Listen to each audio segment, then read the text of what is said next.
Hey guys, Church of Thought here with a new video about the best way to take kratom. This right here is called Japanese Oblate, O-B-L-A-T-E. And I'm going to leave a link in the description with an Amazon link if you'd like to purchase it. So, what is Japanese Oblate?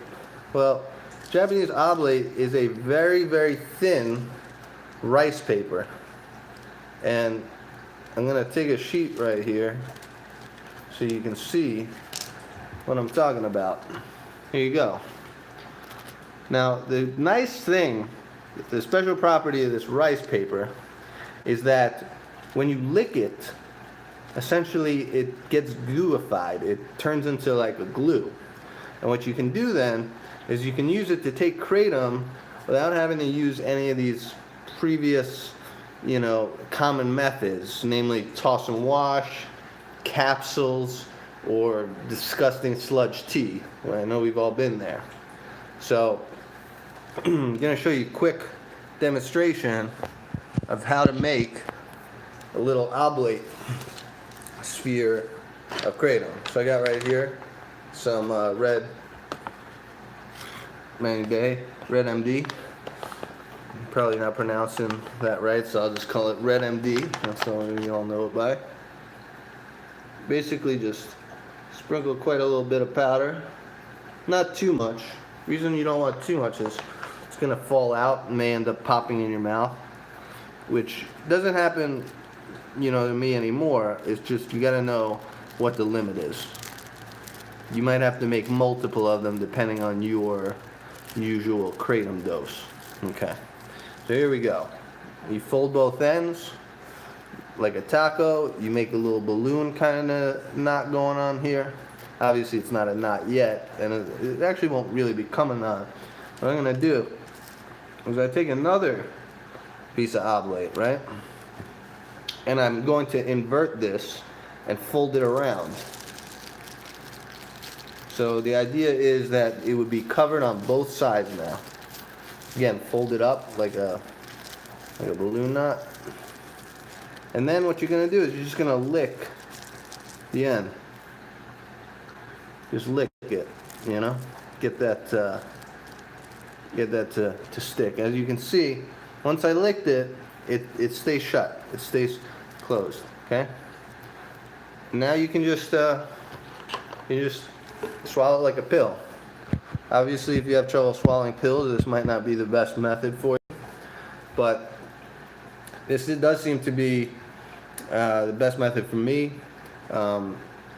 Anyone the people I've told it to, they've switched to it. So here, I'll show you pretty much how easy it is.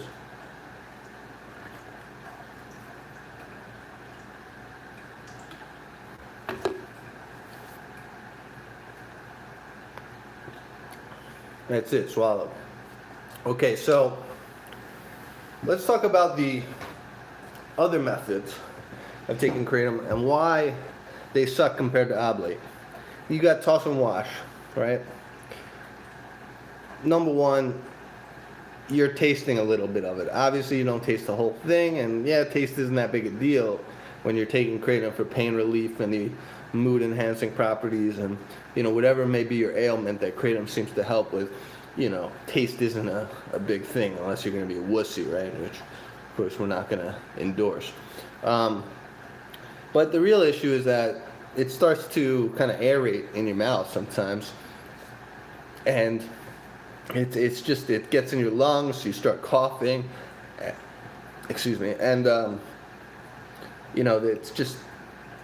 it just makes you not want to take it when you start coughing. You're thinking you're going to cough next time, and it's just real messy.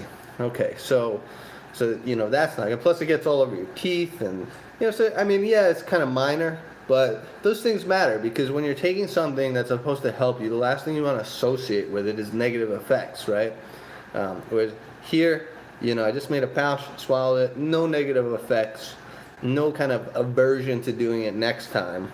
So if it does help me, I'm not going to associate, negative aspects to it. It's going to make it easier to take and easier for it to, help me. So Toss and wash, kind of standard method. I would say it's not the worst thing, but it doesn't really work too well. Capsules, right? Number two, capsules. I have a capsule machine up here, and I think I can make 20 capsules, and I have the double zeros. I mean, even double zero, they're just still pretty small. By the time I finish making these capsules, fucking cramming it in, pressing it down, I've only made enough to take at that current instance. So I got to make all these capsules and then just take them, and I have none left over. So I guess maybe if you want to spend a couple hours and just make a ton of capsules for like rainy days, then it could maybe be viable. But you've got to get a really like large machine, and it's messy. And I found that it's almost easier to just to have a bowl of kratom and just to make the capsules yourself. And and it's still very time consuming. I don't think we all have that kind of time to devote. And I mean, there are capsules on the internet. They do tend to be pretty pricey. I thought that if there was if there's a way to press kratom, that may be the best way to make capsules. But I haven't really done too much research into that. And I know pressing machines for other drugs, just pressing machines in general are pretty expensive. So I don't know if it does. The time issue seems to be the real kind of crap point of capsules. Okay, and then what is next? Tea. So tea's not necessarily a bad method. I used to make tea, but again, the taste is extremely bitter. It's like a sludge, and when it cools down, then you get the kratom kind of hardening on the cup, and it's just extremely hard to like wash off. It's just all encrusted, and if you leave it, it'll get fungus in it. So it's just really kind of messy, and really the taste is exemplified when you're making tea. I wouldn't say it's I would say tea's probably the best method other than oblate, but man, that taste, you really remember it. It's so bitter, and it doesn't, if you don't drink it all in that sitting, it does kind of get crusty and nasty for next time. So not terrible method, but yeah, anyone I've told about the oblate seems to be using it as their main method now. I was surprised that I'm surprised that this isn't more common and more pervasive in the community as a method. I did some YouTube searching, did some forum searching. Seems like everyone's endorsing like toss and wash and whatnot. Man, I just can't stand to choke on a powder, and we really don't know how bad that is for your lungs. I guess since it's organic matter, can't really be that bad. The lungs have mucosa and whatnot to carry that out, so shouldn't really be a big issue. But yeah, I mean, I can't understand why this isn't more known about in the community. So while I have you here, got your new method of taking kratom. These things are about anywhere from $5 to $10. So, and you get 200 of them. So it does seem to be really affordable too, compared to like buying overpriced capsules from these websites. Just buy powder. Powder's what, $70 a kilo or less. Use the oblate, and easy peasy. So I have you here. I wanted to talk about what's happening in Ohio. I think Ohio, whether they banned kratom or they're about to, and there's been I think it was one of these governmental organizations, whether it was I think it was the DEA or the FDA, has released reports saying that people are injecting kratom, and a lot of this kind of craziness going on where I think they're basically attempting to get kratom banned again. We know in the last 2 years or so, they tried to ban kratom, and the DEA, they tried to schedule it, and it got fought back so hard by the people like us that they reneged on that, and kratom stayed legal. But they're yet again attempting to do it, and I think we all need to. There's the American Kratom Association, so that's one place to donate to. There are some kratom vendors like SoCal botanicals, they donate to American Kratom Association. And most of these donations, I know you're saying why, some of these organizations like SoCal, they do it anonymously. They're doing it anonymously because they're afraid to be targeted. That's the thing. But I would purchase from a kratom vendor that does donate to the American Kratom Association, because the problem with American politics is it's all lobby-based, it's all funding-based. Unless you have someone, protecting your interests get steamrolled. And that's what's essentially happening here. Big Pharma would rather you take oxycodone, oxymorphone, any of these fucking, synthetic opioids, rather than buy a cheap, pervasive plant that you can't overdose on. So, and that you really can't become very addicted to, because the withdrawal and the tolerance and dependency all pales in comparison to the, standard engineered opiates. I'll tell you what I think the worst. So I have chronic pain, and I used to be on heavy opiates. I was on morphine. First I was on tramadol. I took tapentadol. They tried to put me on Dilaudid, which is I think it's hydromorphone. I'd been on quite a slew of them, and they all had terrible, terrible dependency, addition to constipation and just other side effects. You begin to not give a shit about the other side effects, but the point is that you're on this substance that there's been cases where people are on these substances, right? They got a DUI or whatever, they got put in jail, and then the jail stay got extended, and they didn't have their drugs, and they got extremely sick. Some people even died because they were put in jail and not given their prescriptions. So last thing I want is that I literally die if I can't get a substance. At least with kratom, if you're taking kratom and you stop taking it, you're not gonna die. Yeah, it's gonna be a little unpleasant, but you're not gonna die. Whereas if you're on oxycodone or Dilaudid or any of these, prescription pharmaceuticals, you don't get that drug. Oh man, you're gonna start, twitching and spazzing and sweats, and you may die. That's how bad it will become. So I personally am not willing to be, connected to a ball and chain.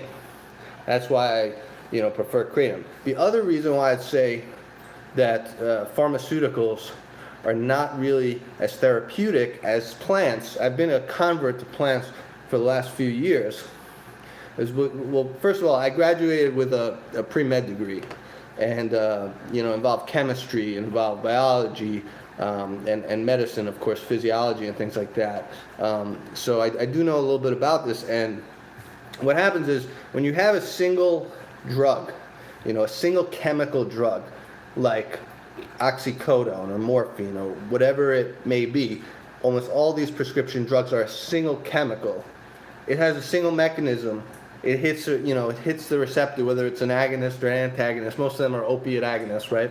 They hit certain opiate receptors, and tolerance develops, dependency develops. It's called like a kickback effect. So whatever effect the drug is generating, when you stop taking the drug, you exactly get the opposite effect, because the receptor starts going in it's been going in the other direction to counter the effect. Now, a plant, on the other hand, like kratom, has been developed through evolution, millions of years, right? And effectively, like let's say we talk about tobacco or caffeine from the coffee plant.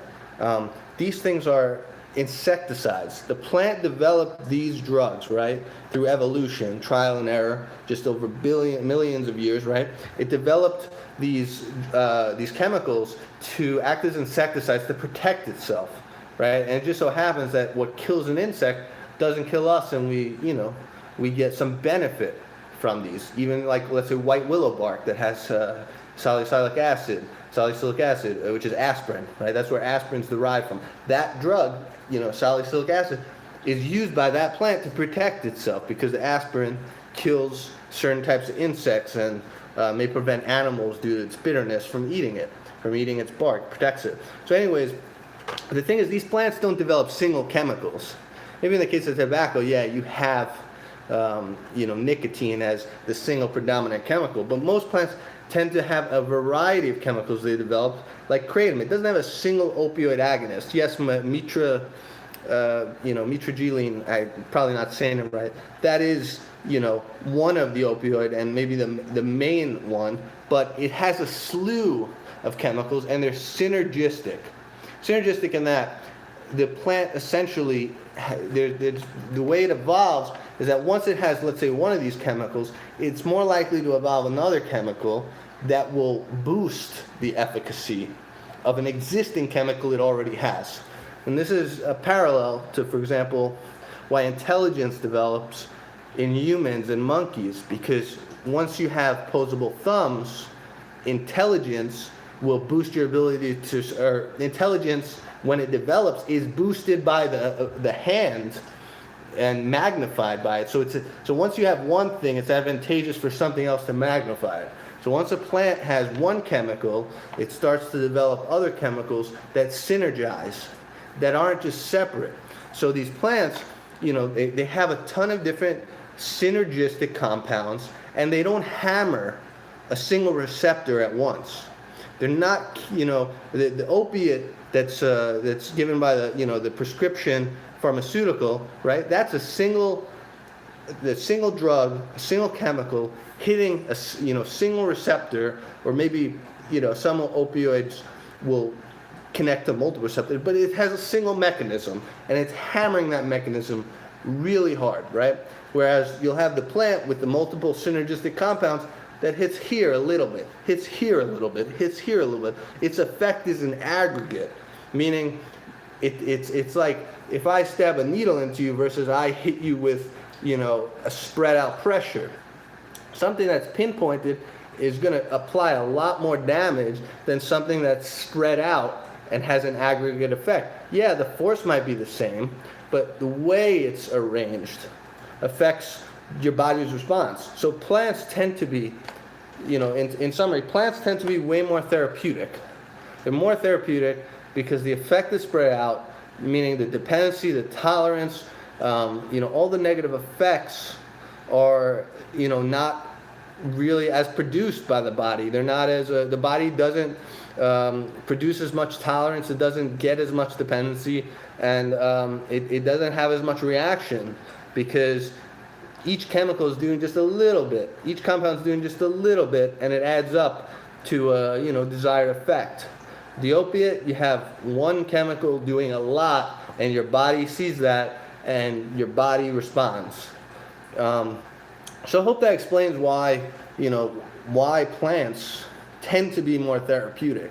And as far as I see it, the future of medicine will be making multi-spectrum drugs that aren't just one chemical, drugs that are a slew of different chemicals that are synergistic. That would be the more therapeutic route to, creating drugs that don't, cause such insane tolerance. But as it is now, prescription drugs are designed as, single chemicals. That's the standard.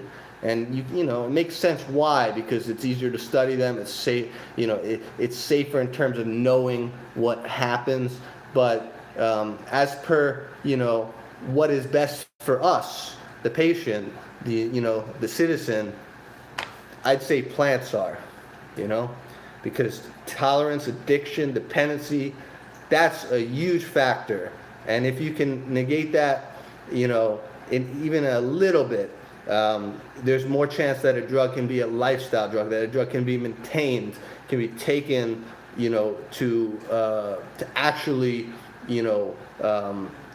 actually be taken daily and help a person in a sustained fashion. Problem is that, these, the way the opiates are prescribed is they're not prescribed.